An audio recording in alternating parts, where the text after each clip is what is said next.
کیا ہم جانتے ہیں نبی اکرم صلی اللہ علیہ وسلم کی حیات طیبہ سے متعلق چند باتیں۔ نمبر 1، نبی اکرم خاتم النبیین محمد عربی صلی اللہ علیہ وسلم نے زندگی میں صرف ایک حج کیا۔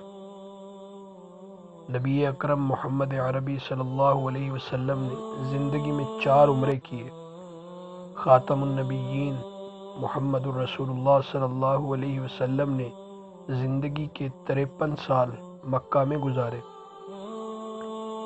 نبی اکرم خاتم النبیین محمد عربی صلی اللہ علیہ وسلم نے زندگی کے 10 سال مدینہ میں گزارے۔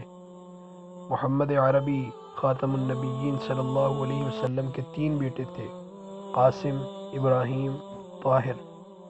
بعض نام طیب اور عبداللہ بھی آتے ہیں، تو علماء کہتے ہیں کہ وہ حضرت طاہر ہی تھے۔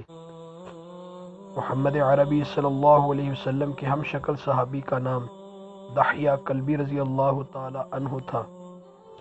سیدنا جبرائیل امین علیہ السلام نبی پاک صلی اللہ علیہ وسلم کے پاس جب کسی انسان کی شکل میں آتے تو وہ سیدنا دحیہ کلبی رضی اللہ تعالیٰ عنہ کی شکل میں آتے۔ نبی اکرم صلی اللہ علیہ وسلم کے دانت مبارک جنگ احد میں شہید ہوئے۔ نبی اکرم صلی اللہ علیہ وسلم کی وفات پر سیدنا علی کرم اللہ وجہ الکریم نے غسل دیا۔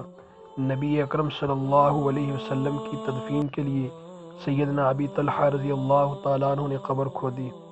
اپنوں تک، پرایوں تک، غیروں تک، سب تک یہ معلومات ضرور شیئر کریں۔ انشاءاللہ ان معلومات کے ذریعے نبی پاک صلی اللہ علیہ وسلم کے ساتھ ہماری محبت بڑھتی ہے۔ اللہ عمل کی توفیق عطا فرمائے۔